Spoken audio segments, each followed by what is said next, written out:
그런 입장이에요. 네, 울산시장 선거 단일화 과정에서 그 김상호 후보 측이 느닷없이 중단하는 사태가 벌어졌습니다. 그러니까 역선택 방지 조항을 넣어서 다시 해야 된다라는 거고 진보당에서는 그런 게 어딨냐. 그리고 이제 여론조사 문항을 다 공개해 버렸습니다. 어떻게 보십니까? 저는 여론조사 방식에 관해서는 그 양 후보와 양 당이 합의해서 진행을 하고 그것을 존중하고 따르는 게 필요하다 하는 게 일관된 저의 원칙이에요. 그런데 네.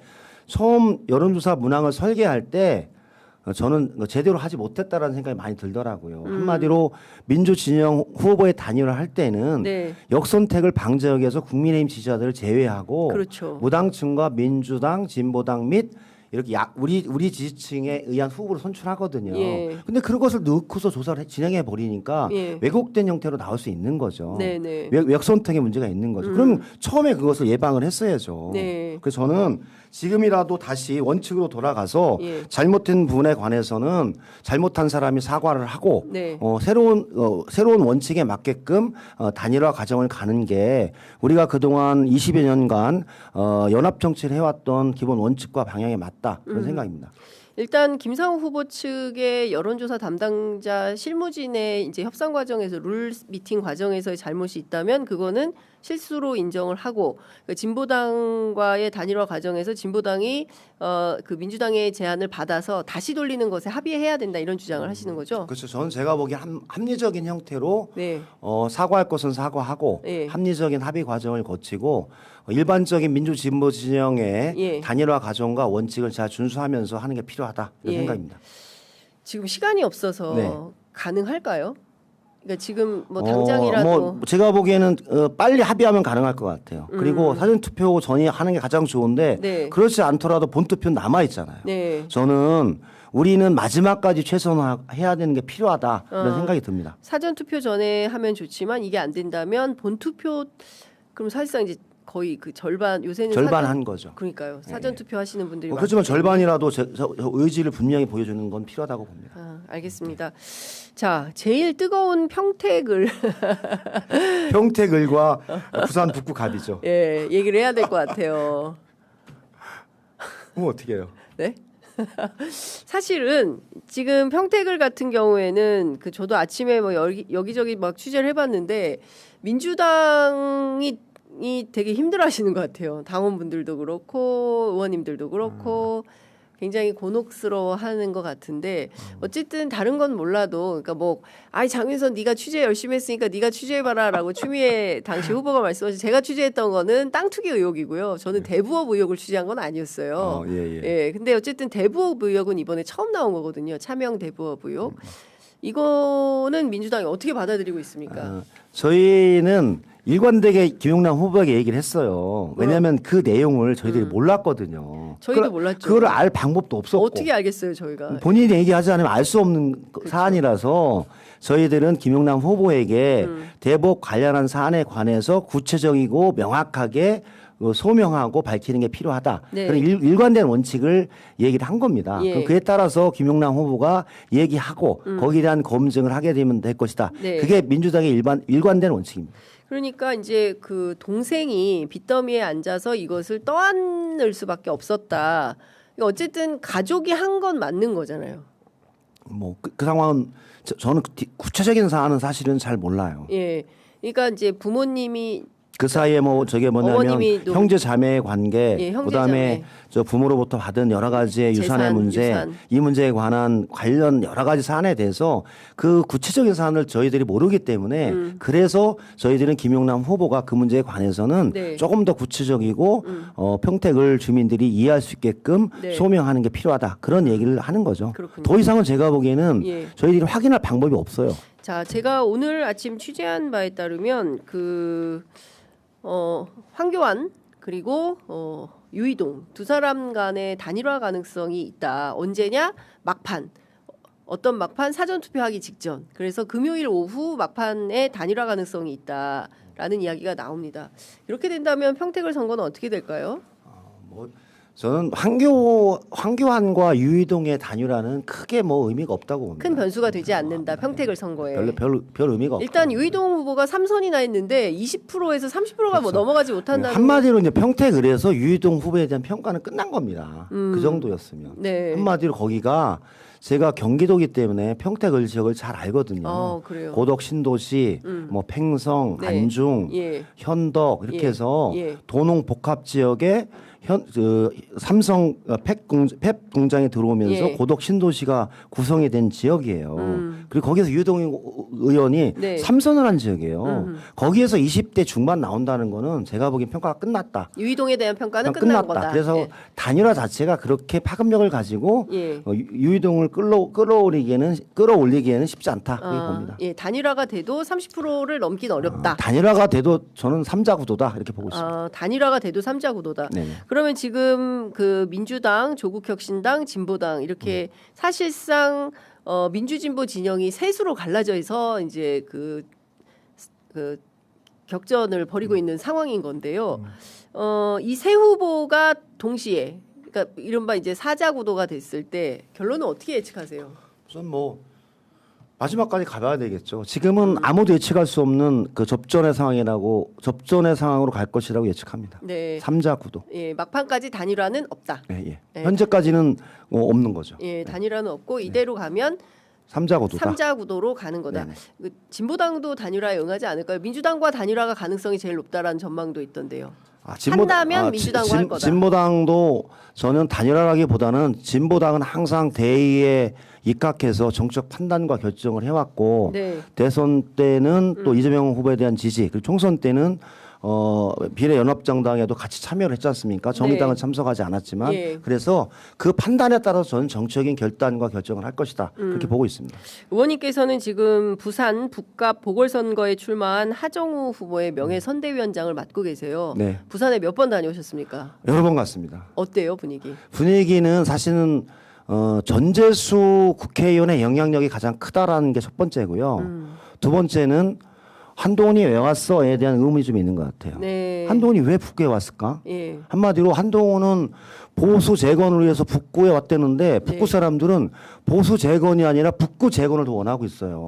근데 지금 보수 재건을 위해서 한동훈이 왔다고 하니까 보수 재건하려면 보수의 본거지인 강남구에 타워플레이스에 있는 당신네 동네에서 보수 재건을 하지 왜 여기 와서 하냐. 그래서 하정우 후보는 보수 재건이라고 하는 정치 노름이 아니라 예. 이 일을 통해서 북구의 재건과 북구의 도약을 만들겠다라고 하는 분명한 구도가 있고요. 네. 그러니까 한동훈 후보는 보수 재건이라고 하는 정치적 목적을 위해서 북구 선거를 발판으로 삼고 자기가 국회의원이 돼서 뭘 하겠다라고 하는 개인적인 욕심 이외에 네. 북구를 위한 공약이나 내용이 하나도 없어요. 말만 북구가 갑이라고 하는데 네. 어떻게 북구를 갑으로 만들 것인지에 대한 공약이 하나도 없어요. 예. 보수 재건이래. 그러니까 북구 사람들이 우리 보수 재건은 강남에 가서 해라. 네. 타워팰리스에 가서 네. 우리는 북구의 어려워진 경제, 어려워진 전통시장, 그다음에 산업의 전환, 그리고 AI 시대에 맞는 새로운 변화에 접목해서 전재수와 함께 발전하고 싶다. 여기에 다가가는데 한계가 있는 거죠. 지금은 제가 보기엔 막 3일 8일이 장날이에요. 국부시장. 네. 그러니까 관광버스가 30대씩 와요. 저 깜짝 놀랐어요. 네, 1000명씩 와요. 그런데 마치 그게 북구 사람들이 한동훈을 위해서 예. 유세차 앞에서 열광하는 것처럼 보이는 거예요. 예. 한마디로 전형적인 떴다방과 다단계 사기의 첫 출발이에요. 떴다방과 다단계 사기의 첫 출발이 제가 보기에는 시장이다. 지속 가능한 장사가 돼야 되잖아요. 국보시장이. 예. 관광버스가 매일 올까요? 3일 8일? 딱 한 달간이잖아요. 그러면 한 달 후에 네. 국보시장은 썰렁한 시장이 될 거 아니에요. 그럼 국보시장의 활성화를 위해서는 그에 맞는 현대화 사업과 여러 가지 설계 그리고 다른 고객들이 찾아오기 위한 프로그램들 네. 이런 부분들 잘 만들고 거기에 AI를 접목해서 조금 더 좋은 환경을 조성하는 지속 가능한 공약이 필요한데 네. 그냥 50, 60대 아주머니들이 관광버스 타고 와서 국보시장에 가서 10,000원, 20,000원 사는 곳에 의해서 전통시장에 산다. 이렇게 하는 건 안 되는 거죠. 네.